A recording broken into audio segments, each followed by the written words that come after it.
Video kali ini adalah part kelima dari anime Excel World. Bagi yang belum nonton part satunya, bisa cek di deskripsi ya. Oke deh, gak usah lama-lama lagi. Yuk langsung aja kita rebahan dan nikmati ceritanya. Tapi jangan lupa buat subscribe, like, dan komen ya di channel ini, biar aku makin semangat buat bikin konten. Thank you, Mina.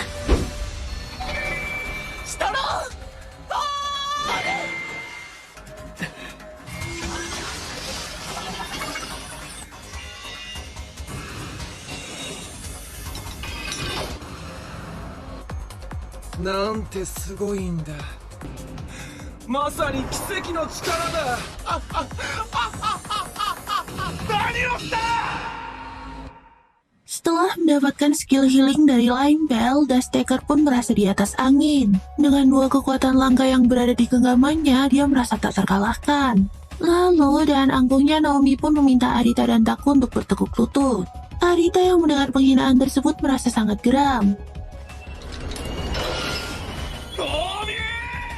Namun, sebelum Arita sempat menyerang, Taku telah melakukannya terlebih dahulu. Tampaknya kesabaran Taku telah habis. Penghinaan Nomi dan pengkhianatan Chiyo sepertinya telah membuatnya lepas kendali. Saiyan Pile menyerang Dusttaker dengan membabi buta. Namun, kekuatan inkarnasi Dusttaker tampaknya terlalu kuat untuk Saiyan Pile. Akhirnya, Saiyan Pile pun terkena serangan Dusttaker dengan telak dan terbelah menjadi beberapa bagian.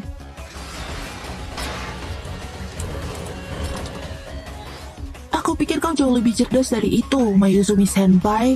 Ujar Naomi dan nada mengejek sambil menginjak potongan kepala dari Saiyan Pile. Arita yang melihat Saiyan Pile diperlakukan seperti serangga langsung meledak emosinya. Dan secara tiba-tiba muncul suara dalam hati yang menghasutnya untuk melahap dan menghancurkan musuhnya. Sepertinya benih baju besi bencana yang berada di avatar Silver Crow mulai menunjukkan eksistensinya. Bersamaan dengan emosi Arita yang memuncak, kekuatan baju besi bencana tersebut pun mulai bangkit. Silver Crow seperti diselimuti oleh aura berwarna merah darah, lalu tangannya berubah menjadi tajam dan atributnya mirip dengan kekuatan inkarnasi milik Dusttaker. Silver Crow pun menyerang Dusttaker dengan kekuatan penuh, dan Dusttaker hanya mampu menahan serangan tersebut dengan susah payah. Namun, saat keduanya saling beradu kekuatan, tiba-tiba Arita kembali ke dunia nyata. Tampaknya waktu pertarungan mereka telah habis dan berakhir dengan hasil imbang.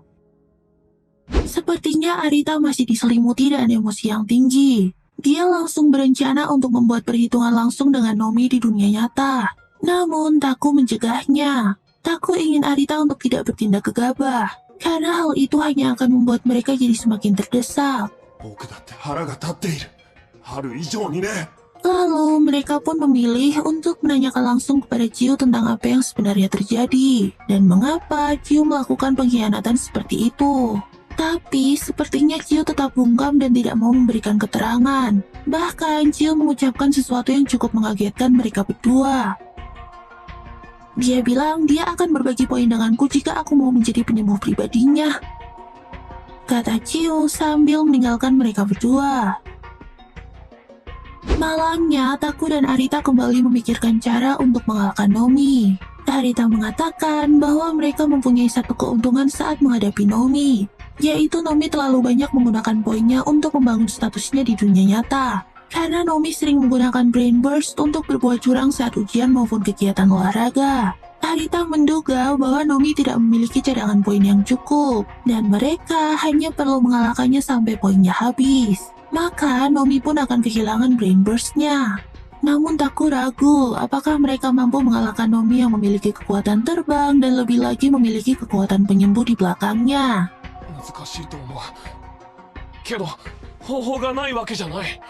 Kemudian Arita memberitahu Taku mengenai kekuatan inkarnasi, yaitu kekuatan yang dipelajarinya dari Skyraker. Arita pun menyarankan agar Taku juga belajar kekuatan inkarnasi sistem tersebut supaya mampu berhadapan dengan Nomi.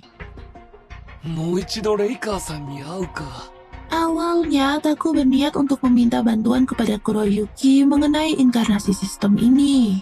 Namun, Arita mencegahnya karena dia tidak ingin melibatkan Kuroyuki ke dalam masalah tersebut. Kemudian Arita teringat kepada Nico. Arita berpikir bahwa setiap Raja Warna pasti mengetahui mengenai kekuatan inkarnasi tersebut. Dan mereka pun akhirnya setuju untuk segera menemui Nico dan mencoba untuk meminta bantuannya. Keesokan harinya di sekolah, tiba-tiba Arita dipanggil oleh bagian konseling. Tampaknya Nomi telah melancarkan rencana busuknya untuk menjebak Arita dengan kamera yang tersimpan di kamar mandi perempuan. 14日は剣道部の友人と会うために学校に来ていました。それだけか。 Guru dan para murid di sekolah tersebut pun mulai mencurigai Arita dan mulai menjauhinya. Bahkan salah satu pacar dari gadis yang berada di kamar mandi tersebut mengajar Arita karena tidak terima pacarnya menjadi korban tukang intip. Namun Arita tetap menyangkal bahwa bukan dia yang melakukan perbuatan tersebut. Arita yang sudah terbiasa dengan pembulian tampaknya tidak terpengaruh dengan perbuatan murid-murid di sekolah itu yang menjauhinya. Arita tetap fokus memikirkan cara untuk mengalahkan Nomi dan mengungkapkan kebenaran. Lalu, Arita pun menghubungi Nico lewat telepon dan memintanya untuk bertemu secara langsung di dunia nyata. Nico pun menyanggupinya, asalkan Arita mau membawakan kue untuknya. Tentu, aku akan membelikan apapun yang kau mau, Juniko-chan. Akhirnya, mereka pun janjian untuk bertemu di salah satu toko kue langganan Nico. Seperti biasa, Nico menyambut Arita dan Taku dengan sifat lolingnya yang kekanakan dan imut.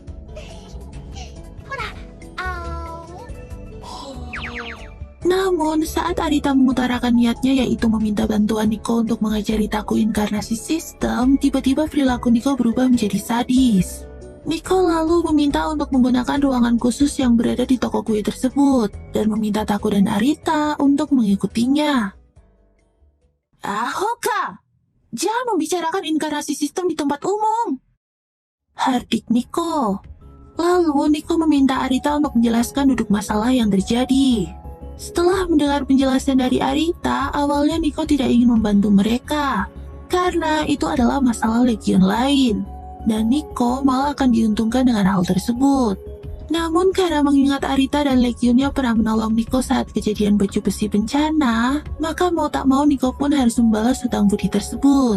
Mendengar hal itu, Arita pun sangat gembira. Arigatou! Nico hanya memiliki waktu 30 menit di dunia nyata, yang artinya mereka mempunyai waktu 20 hari di Excel World untuk mempelajari teknik inkarnasi tersebut. Setelah itu, mereka memutuskan untuk memasuki area netral tak terbatas untuk berlatih di sana. Pelatihan pun dimulai. Pertama-tama, Nico memulai dengan menjelaskan karakteristik teknik inkarnasi tersebut. Yang pertama adalah teknik inkarnasi tidak mengurangi meteran gerakan spesial. Dan yang kedua adalah teknik inkarnasi hanya bisa dikalahkan dengan serangan inkarnasi. Ini menjelaskan kenapa Taku dapat dikalahkan dengan mudah oleh Nomi dalam pertarungan kemarin. Kemudian, Nico menyuruh Arita untuk mencontohkan serangan inkarnasi. Arita pun merubah tangannya menjadi setajam pedang dan dapat membelah batu dari kejauhan.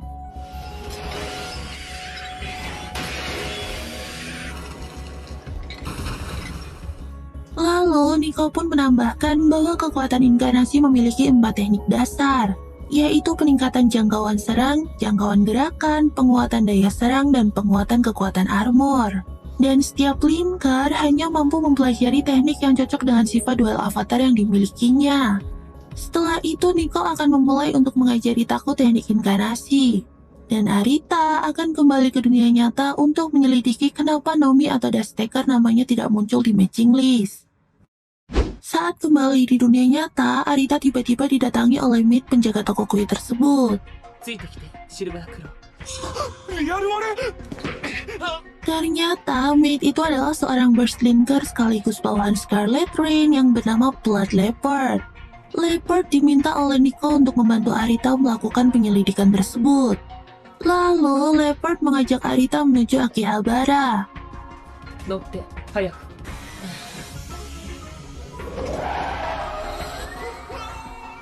Di sana, mereka memasuki portal virtual reality yang bernama Akihabara Battleground, tempat netral para berstlinker untuk melakukan pertarungan atau perjudian dengan uang nyata. Kemudian Leopard menemui orang bernama Matchmaker dan meminta info mengenai linker yang tidak muncul di matching list.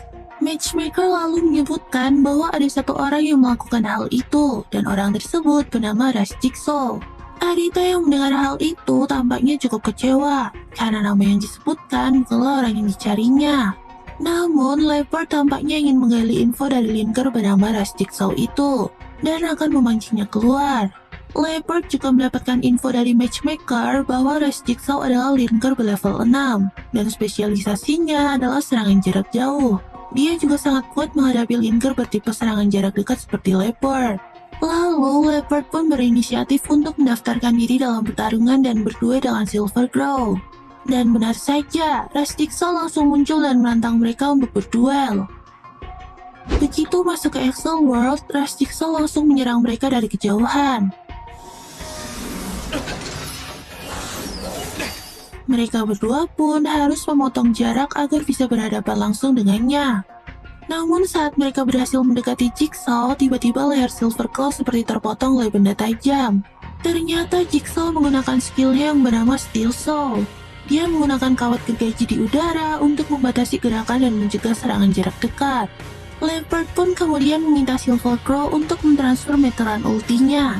Lalu dia menggigit Silverclaw di leher dan mengambil meteran ulti milik Silverclaw. Dengan demikian, ulti Leopard siap digunakan dan dia pun langsung menggunakannya. Shape Change. Leopard berubah bentuk sehingga Silverclaw dapat menaikinya. Dan kecepatan dari Leopard, mereka pun berhasil mengejar Rush Jigsaw. Lalu dengan terkamanya, Leopard menggigit Jigsaw tepat di bahunya, dan Jigsaw pun berhasil dikalahkan.